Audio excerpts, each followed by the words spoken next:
So now we will continue with Yeshe Lama, starting at the very bottom of page 103.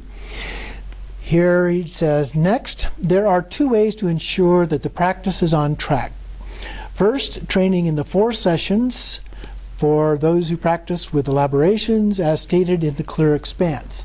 Now, if you read this carefully, you'll see that there are different numbers of things, so he's subdividing some of these into different parts here. So we'll look at that and try to clarify that for you as we go through.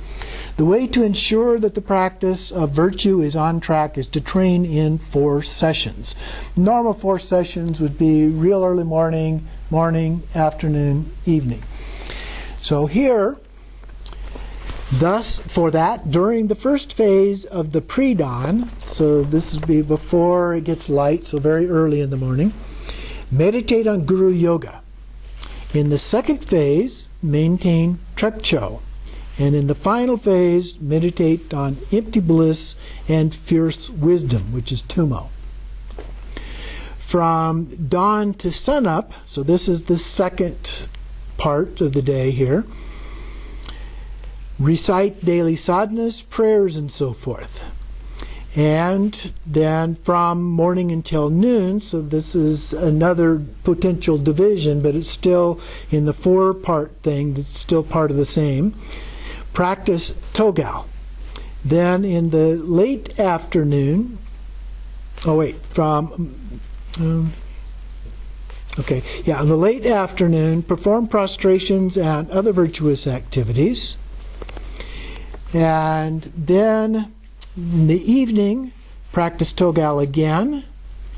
And at night, offer Torma and hold the winds. So those last two, doing Togal and Torma offerings and the wind practices, those are the evening practices, earlier and later. So again, it divides them into 2. So with those divisions, it looks more like 6, and it's also fairly common to use a practice of 6 different sessions. And so even though it talks about 4, it also talks about them divided in ways that it's like having 6. But then it also goes into another division of sections.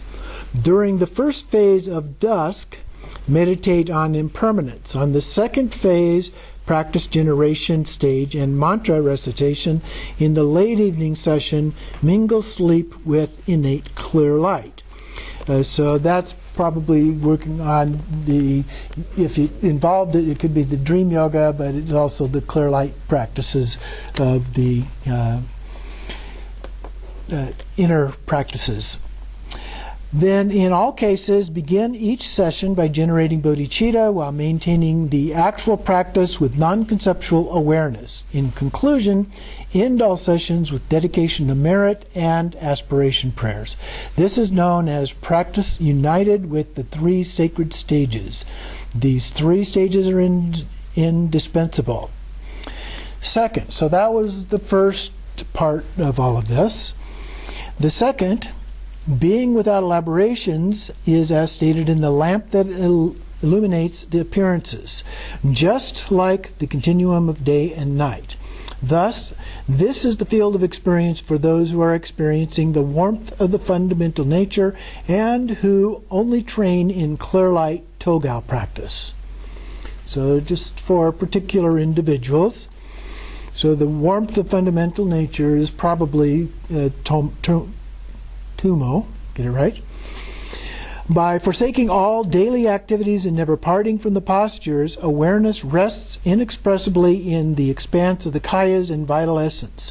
Dividing the night into 3 sections, at dusk, assume the posture of a sage. The key point for controlling the sense organs is to visualize your navel, an extremely hot red atom. So that's the little line, straight line, a little wider at the top, coming down to a point. Upon a 4-petaled red lotus. And so this is talking about Tumo here.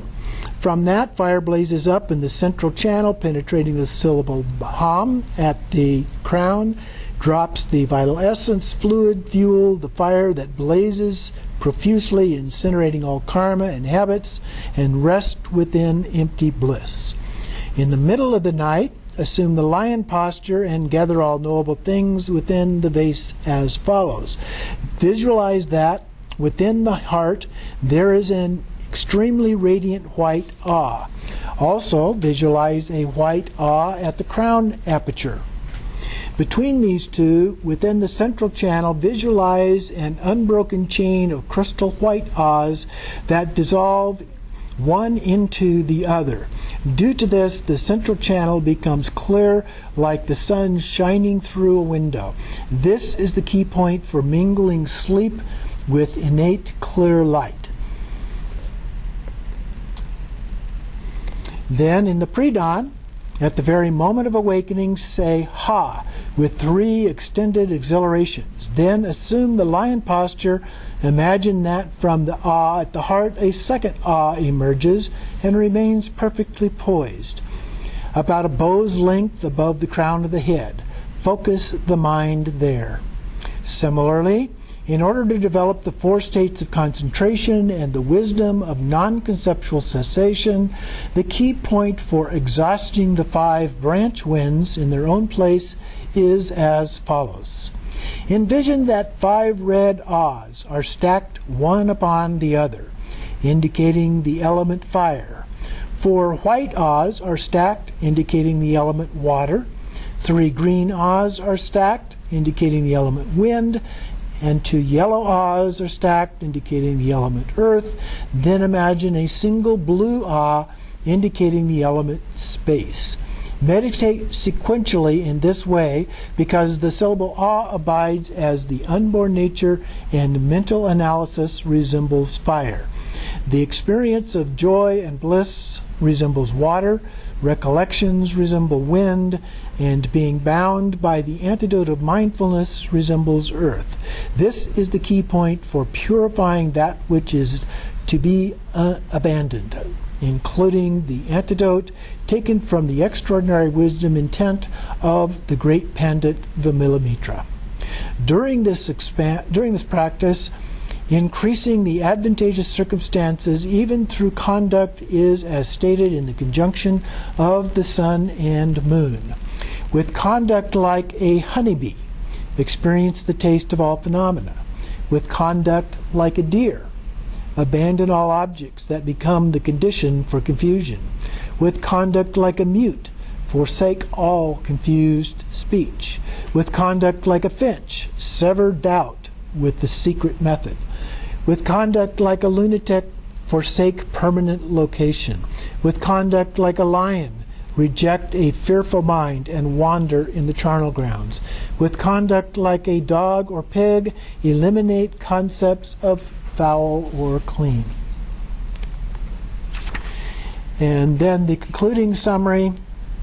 Thus, there are 7 stages from the conduct of a beginner who is like a honeybee and has just begun listening and contemplating up to the conduct of a great practitioner for whom bliss, suffering, good and bad are a single taste.